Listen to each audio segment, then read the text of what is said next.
That's fine. We're going. We're on. Oh, hello everybody. Caught me. Welcome to the 9 Mile Swamp. It's great to be here tonight. It's Sunday night and we're happy to be playing for you. And we're going to tell you a little bit more about the 9 Mile Swamp today. We're going to tell you a little bit about where the idea comes from. Hi Pat, how are you? Nice to see you. So I'm going to open up a little instrumental while Cheryl's dialing in some of our sites that allow us to post on their pages. And thank you to all those sites that do that.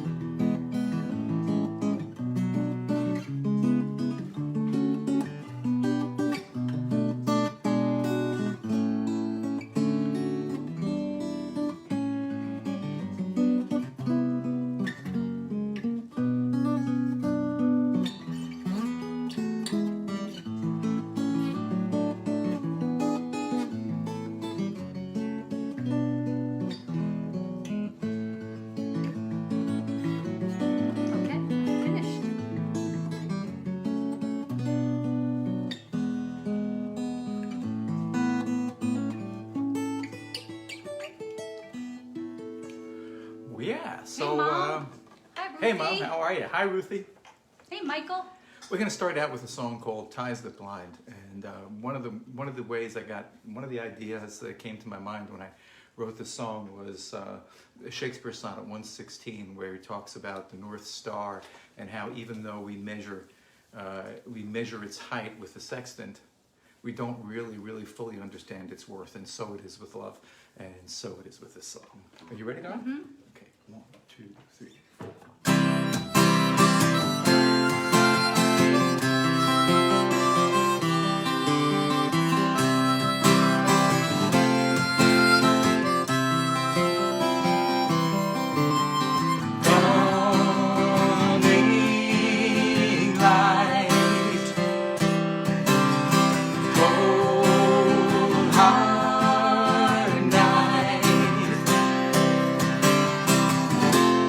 Sun through the morning fire is our true love speaking. We're gonna be alright. By the red on we sail, in the water I see reflections of our madness. Our canvas is tattered, still we prevail. On our way, singing today, this is our measure.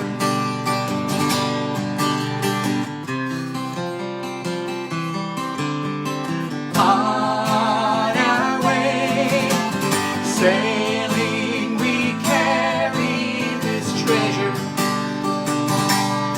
This is our measure. Leave behind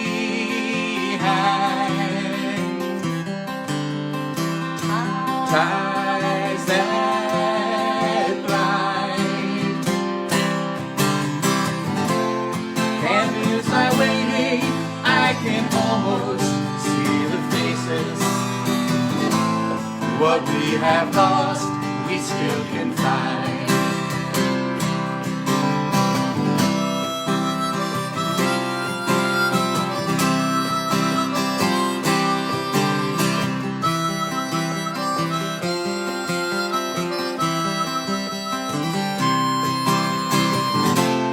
Can't be much longer. We search the horizon. I see the longing in your eyes. On our way, singing today, this is our measure.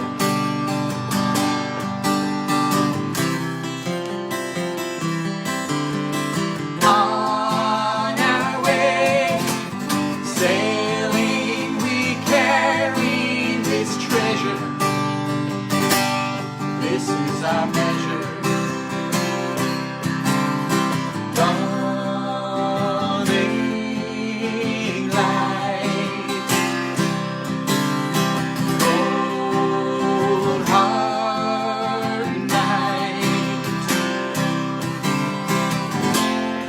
Run through the morning fog is our true love speaking. We're gonna be alright. We're gonna be alright.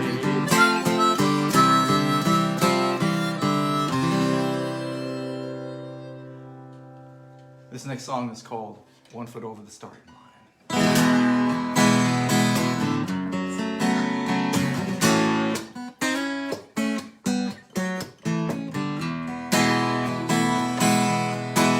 I remember when you wrote to me, you thought you'd hit the wall. I remember how relieved I was when you picked up on my call. Well, there's so much to believe in, and there's one thing you should know, that we're 1 foot over the starting line, the other set to go. Some folks have a lot to give, some a lot to take. For myself, I know all I could, picking up on my mistakes. Well, there's so much for the learning, and there's one thing you should know, that we're 1 foot over the starting line, the other set to go. Sometimes it seems we fight too much, much better to let the younger dreams all die. But there's so many places to go, and we're just 1 foot over the starting line. Thank you, Cheryl.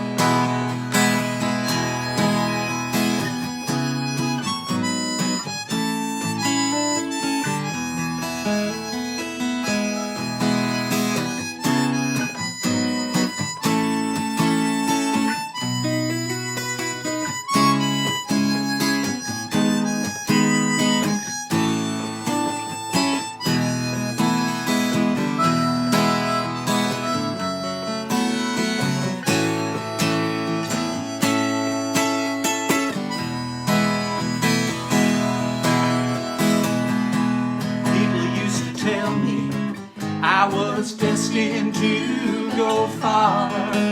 Well, I went far down to the bottom of the lonely sawdust bars. But you know, it doesn't matter if I've got one more song to show, that we're 1 foot over the starting line, the other set to go.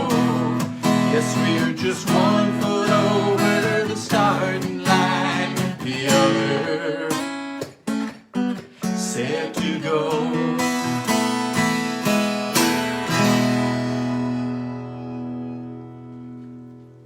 Yeah. Well, it's nice to be here tonight. We have a studio audience tonight. Our Brynhild is lying down peacefully listening to us. With any luck, she won't pick up a squeaky toy. Our next song is a song I learned from Ian and Sylvia, who were favorites of mine. And in fact, that last song, in some ways, I think, reminds me a little bit of an Ian Tyson song. This one is called Darcy Farrow. It's not an Ian and Sylvia song, but they did it. The song was written by Steve Gillette and Thomas Campbell.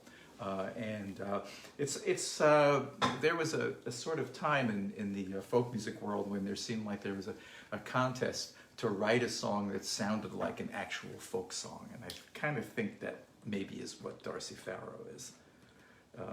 But we have a lot of friends that like Darcy Farrow. I think Judith is one, isn't Yes, she? she is. Fan yes. of Darcy Farrow? And I'm sure she'll watch this later, like at 4:30 in the morning or something, like she usually does. Well, we'll be there at 4:30 in the morning, but not live.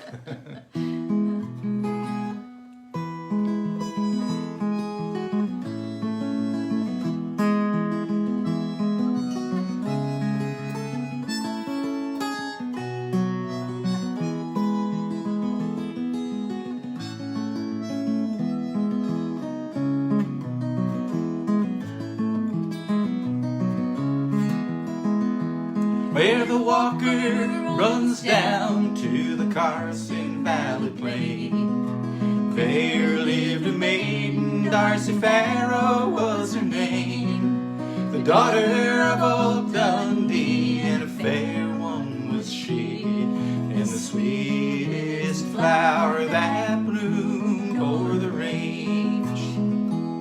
Her voice was as sweet as the sugar candy, her touch was as soft as a bed of goose down, her eyes shone bright like the pretty lights that shine in the night out of Yarrington town.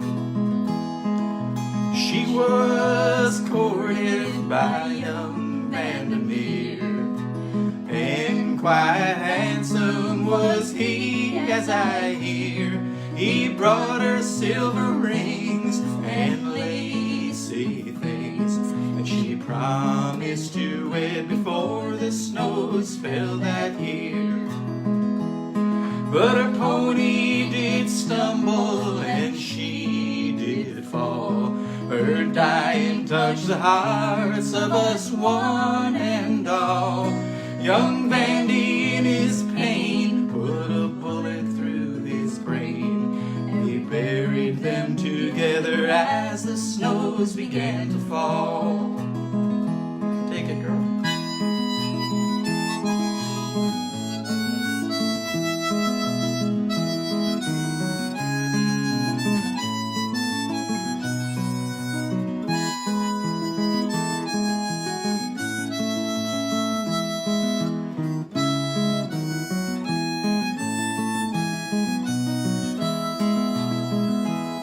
Where they sing of Darcy Farrow, where the Truckee runs through.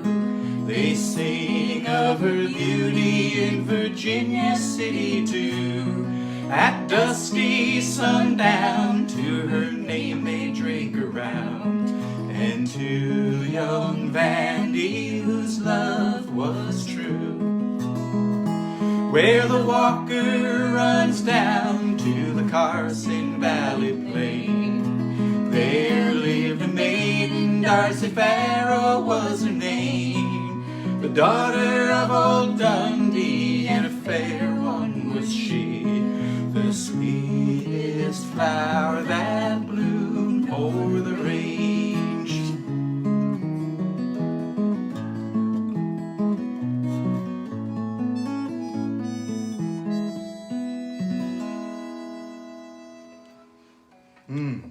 I like that song. Yes, very nice. And now, let's see, we have a song that was written by Tim Hardin. I think you'll remember it, although some of you might remember. Younger folks will remember the Rod Stewart version.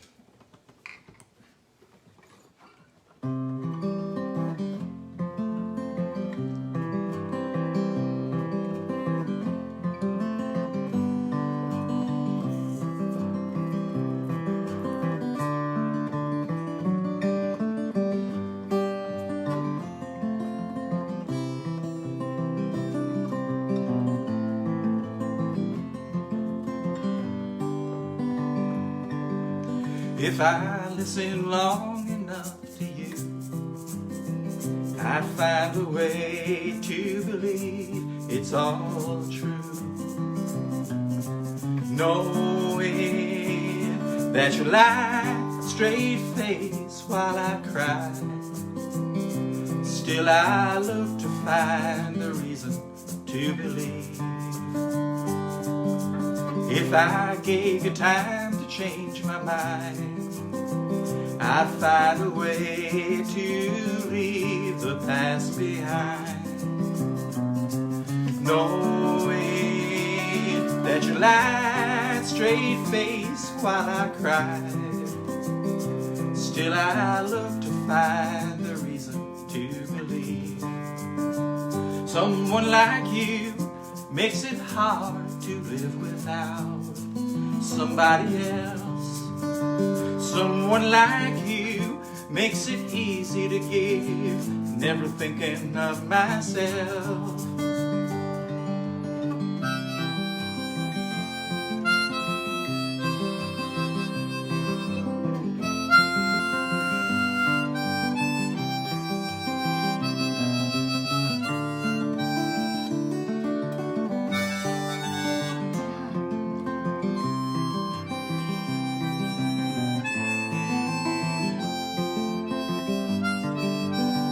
Someone like you makes it hard to live without somebody else. Someone like you makes it easy to give, never thinking of myself. If I gave you time to change my mind, I'd find a way to leave the past behind. Knowing that you lied straight face while I cried, still I look to find a reason to believe. Still I look to find a reason to believe.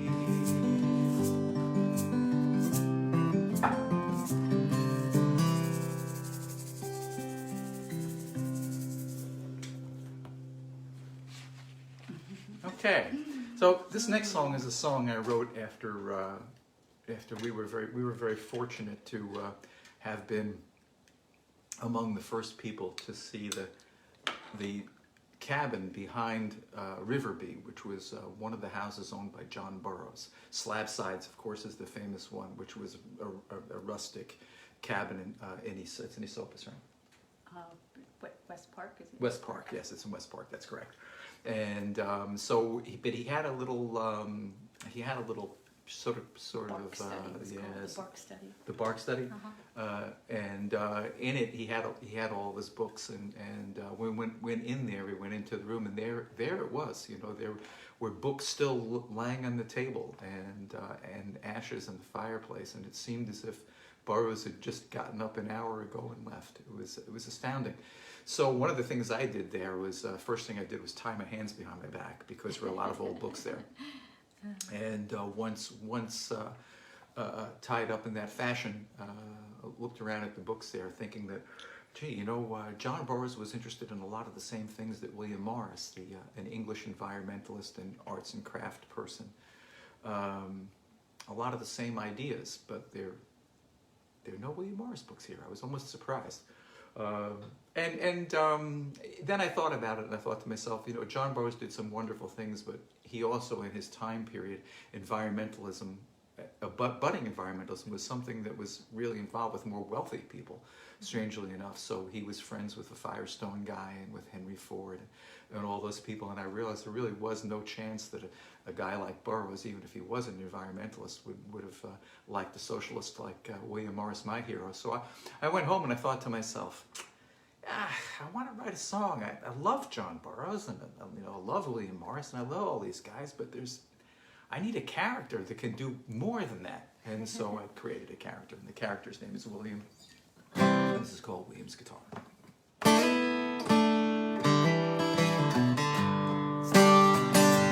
This guitar belonged to my friend William. This guitar, no longer sounds so good when I hold it. There are times when I can see him, the frets are worn, and there's no finish on the wood. His hands were stained with indigo and madder, roots and walnuts, weld yellow, shell and cochineal. Never coal tar, never aniline for color. His tapestries show people in their fields.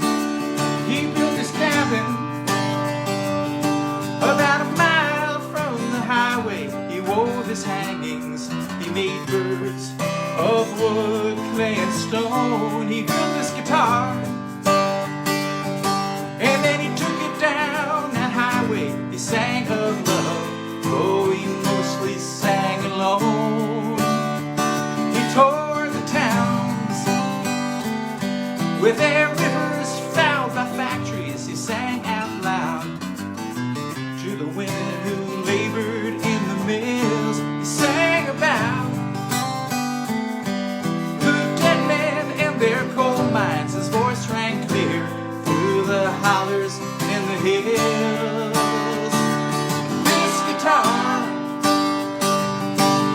belonged to my friend William. This guitar, it no longer sounds so good. And when I hold it, there are times when I can see him. The frets are worn, there's no finish on the wood.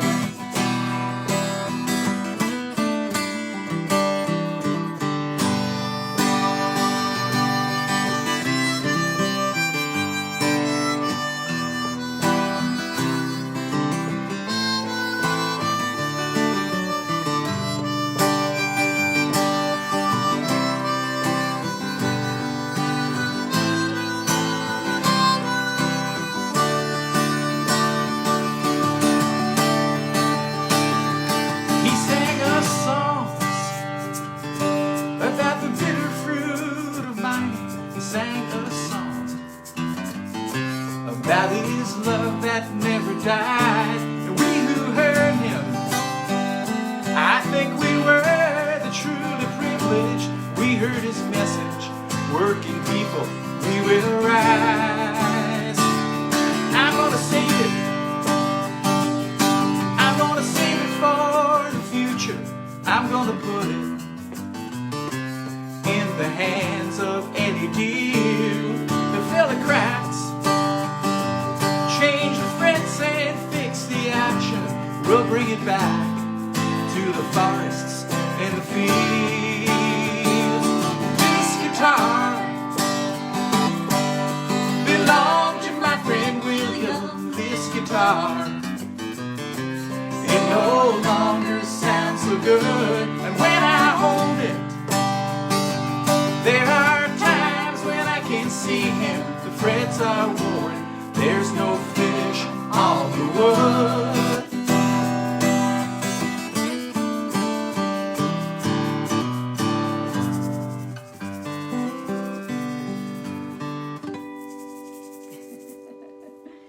Yeah, so Wanda's watching. Hi, Wanda. And John Martucci. Hi, John. Good to hear from you, John. Hi, Wanda.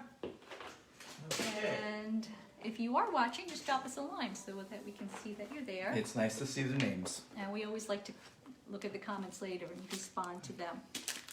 So sometimes people ask me, why 9 Mile Swamp? Why did you call this show 9 Mile Swamp? And well, because it's a place we visited for one thing, but it's also really there's also a really interesting story about the history of New York, and perhaps the biggest outlaw gang that was ever in this country, and so few people know about it that we were fascinated. The Loomis family controlled New York. From western New York across the entire Mohawk Valley and into New England.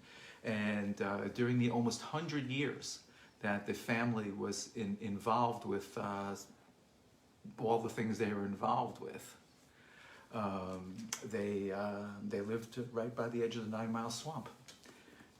So we're going to read a little bit about this is a book by a fellow named G.W.Walter. This was the first book written about the Loomis Gang, and there was a second one, but the second one mostly was derived from this one. Neither of them are particularly well written, but the stories are true, and it's really interesting. Yeah. And this week, in one of my advertisements, I posed a picture of myself leaning on a tombstone, and that tombstone was the tombstone of James A. Filkins, who was the only person to have the courage to stand up to the Loomis Gang. And even after being shot 4 times, he went back at them again. So it's amazing. So James Filkins was quite a man. So I'll read you a little bit about I'm going to skip around. I've got about a minute here.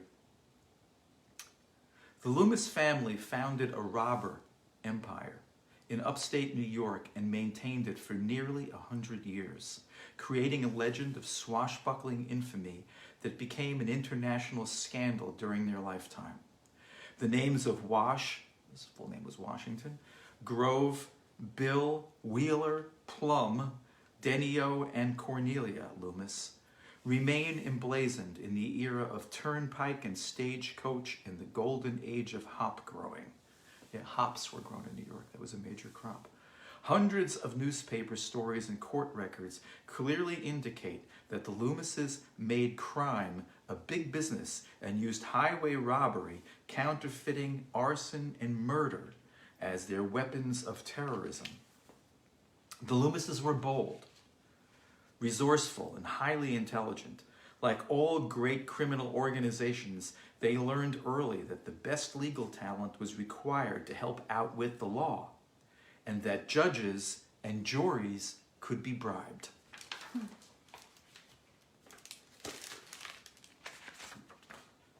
Okay.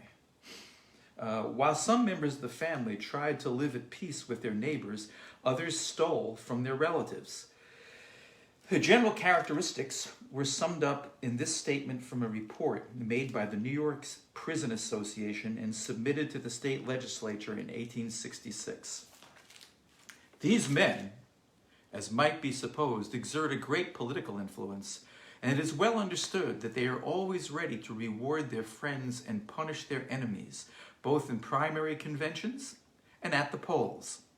Although, as we have said, they have been repeatedly indicted, yet the number of their indictments bears but a small ratio to the number of their depredations.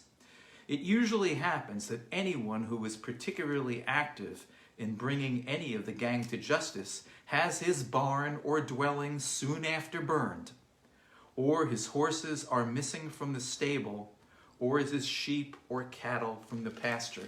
In fact, there's one great story in this book about how this fellow had his horse stolen. And of course, after your horse is stolen, the only place you could go to buy a horse if you wanted a good selection was to the Loomises, because they had all horses. Mm-hmm. They supplied both the North and South during the Civil War with horses. And they were hidden in the swamp. The 9 Mile Swamp was a great place to hide things. And so this guy lost his horse and went to the Loomises and bought a horse. And I guess they didn't realize they had sold him the same horse that he had stolen from him. And after a couple of rainstorms and the color washed off the horse, the guy realized that he had purchased back his own horse. So a little bit about the 9 Mile Swamp, where James Filkins is buried. He's buried on a hill, and between the hill where he's buried, that cemetery, which I think is in Sangerville. I'm not sure, maybe. Between his hill and the Loomis's house is where the 9 Mile Swamp lay. And today, if you're standing at Filkins's grave, you can look across and in the distance see a hill, and that hill is Loomis Hill. And the Loomises kept a lookout up on Loomis Hill. Whenever a posse came, they could see them coming from a distance away and tear off into the swamp, and that was the last you'd see of them. So the 9 Mile Swamp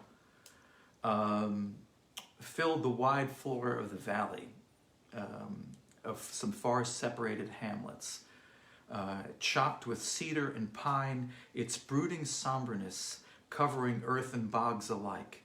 In the old days, the hunted found it a natural hiding place when fleeing from the law. The Loomises secreted horses and plunder in its depths and found in it a sanctuary when cornered by vigilantes. The county was emerging from the wilderness.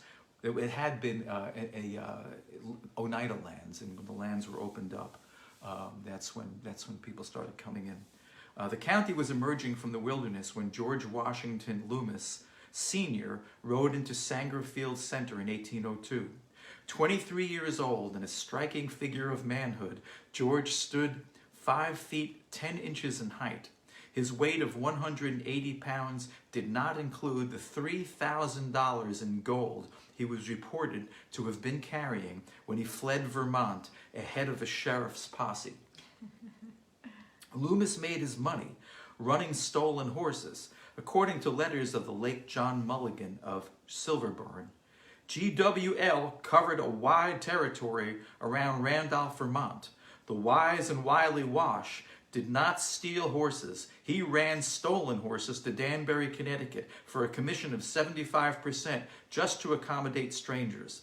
It was pure velvet till the authorities told him, "You get out in this state and don't come back." Loomis chanced one more delivery of horses, and was discovered. Riding night and day, he fled through the Winooski Valley and crossed the border near Whitehall. He had several distant cousins in central New York, but chose to go to Sangerville Center because his oldest sister, Clarissa, her husband, Dr. Stephen Preston, and his son, Medina, had moved there 6 years earlier from Ashford, Connecticut. So this was a complete family enterprise. Not only were the parents thieves, but they raised their children to be thieves. So that when they, for example, when they went to parties, the girls knew they could dance their way over to the cloakroom and then sneak into the cloakroom and steal muffs and pull them up their legs, go back out onto the dance floor, run around the house, steal some more things, and then ride home and show mom and dad the wonderful job they had done stealing stuff. And the Loomises not only sold horses, they sold farm implements, they sold clothing, they sold lanterns, you name it. Anything that they could steal, they did, and anything they could sell, they did. And anybody stood up to them got burned down, and that was pretty much it for them. Finally, as I said, Philkin stood up to them, and also a lot of the people in that area got really tired of seeing Civil War deserters who were attracted to the Loomis Gang. The Loomis Gang expanded to 200 members, and the Civil War deserters were very offensive to the people because you probably remember that the Civil War, a lot of people died in the Civil War, and a lot of people had families of people who died in the Civil War, and that was a sort of a last straw. The fact that Civil War deserters had found such a great livelihood with the Loomises was kind of the last resort for them in some ways. It was more than people could handle. Another reason I want to mention before I move on why the Loomises were so successful is because they were the first outlaw gang to have modern revolvers. And so that gave them a lot more firepower than a lot of their neighbors. So that's an interesting story, and it's like I said, it's something we don't hear about in New York. I'm astounded there's not a TV series called The Loomis Gang, but hey, you never know. I think there is maybe it's on YouTube, there is a video, a short movie about the Loomis Gang. But Aha! I haven't, have I seen it? I can't remember if we watched it or remember not. seeing it. But we discovered this place all when visiting my mom and staying at a yurt up there in Waterville, Loomis Air. So you can check that out. Loomis right? Lair. Loomis Lair, right? Loomis Lair. Loomis Lair. The Loomis Air, I think, is a new electrical car, Oops. perhaps. I don't know. Left out a consonant.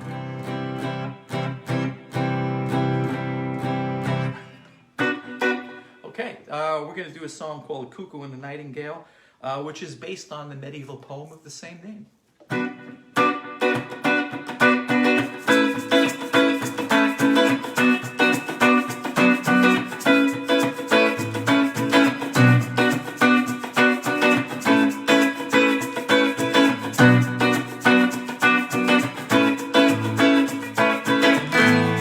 I was feeling so alone. I was living on my own. All my senses were on fire. I was torn up with desire. I could see it from behind. Just a shadow in my mind. I could sense it in the air, within, without, and everywhere. Go out and find someone. Love is love, it's all the same. If you're feeling sad and lonely, you're the only one to blame.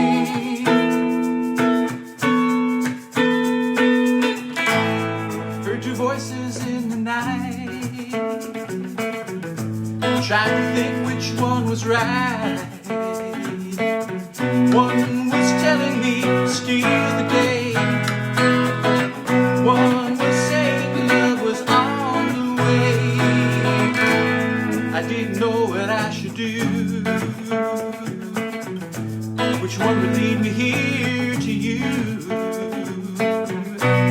Is love just passion?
all the same.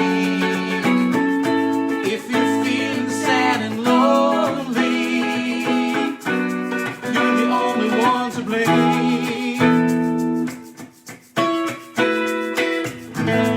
Heard two voices in the woods, trying to think which one was good.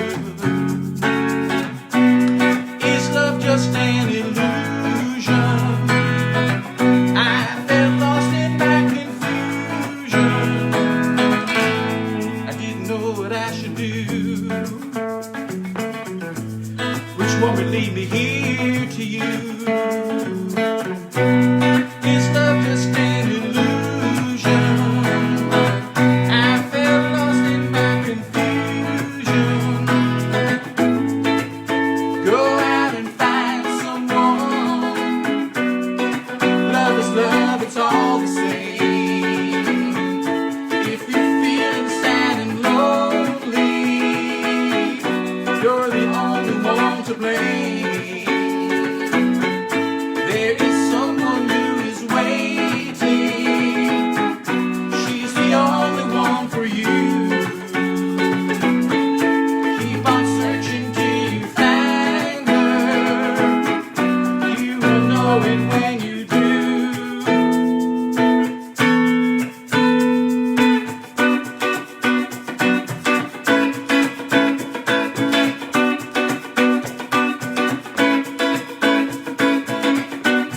Is love just passion on the wing? Yeah, just a deathless song that I can sing. Is love just passion on the wing? Deathless song that I can sing. Just a deathless song that I can sing.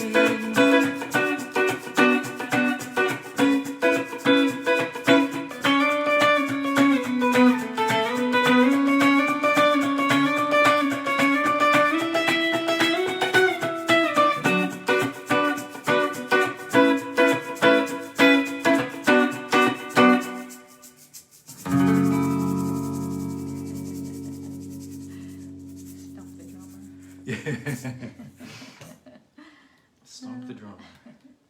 Well, thanks Cuckoo for and joining us. You Nightingale. know, there's some other people too. Stephen Ross. Hi, I don't Stephen. know if he's still on there, but he checked in a while ago. And who else did I see? I have to look. I said Wanda already. Yes, okay. I think that was it. Yeah, if you're watching, just drop us a line so that we know you're there and we can say hello. And Gary Goosen looks like he's watching, but he hasn't dropped us a line. I see his name up there. Hi, Gary.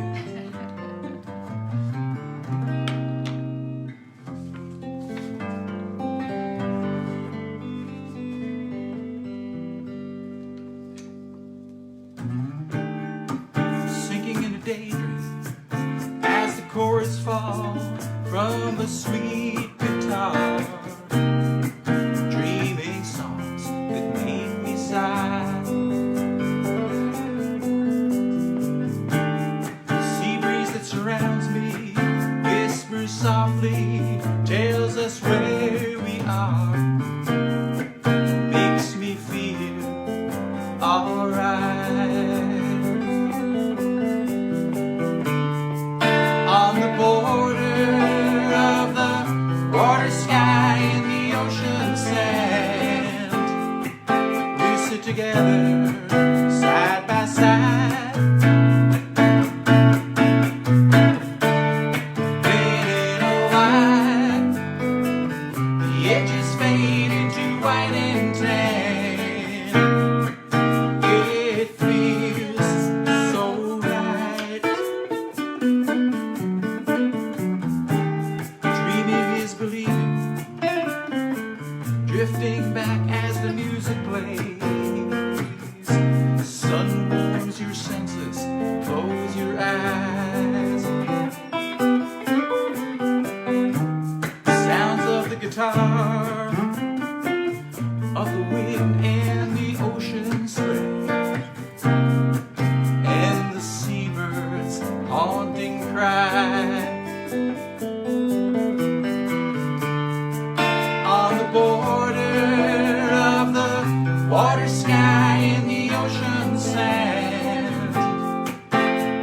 together, side by side. Then in a while, the edges fade into white and tan. It feels so right.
Back from the water, your hair falls on down your skin, past your shoulders, summer brown.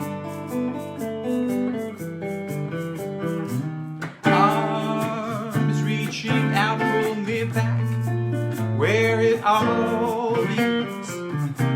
I awaken and I drown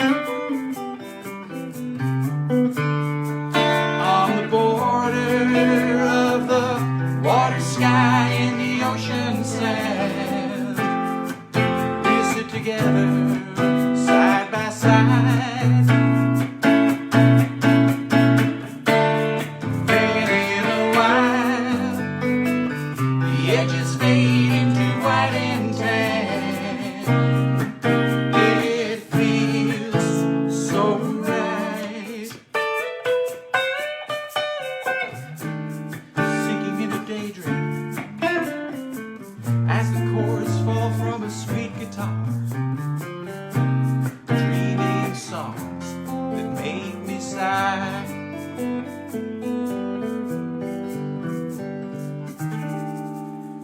Pencil and some paper, a table chair, and this old guitar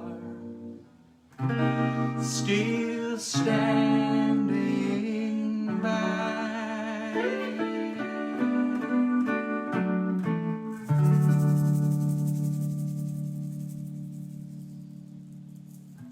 Yeah.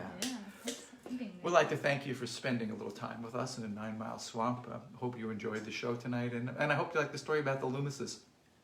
Maybe we'll read another section of that sometime, like the time, like for example, here's part of the story I didn't tell you. This is the best part. Plum Loomis was hanged 4 times and survived. But we have one more song for you, John Hiatt song. Okay. This is a song called Baby Blue. Are you ready, Donna? I am ready. 1, 2, 3, 4.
Thank you so much for joining us in the swamp tonight. We hope to see you next Sunday night, and we're going to fade out on that instrumental we came in on.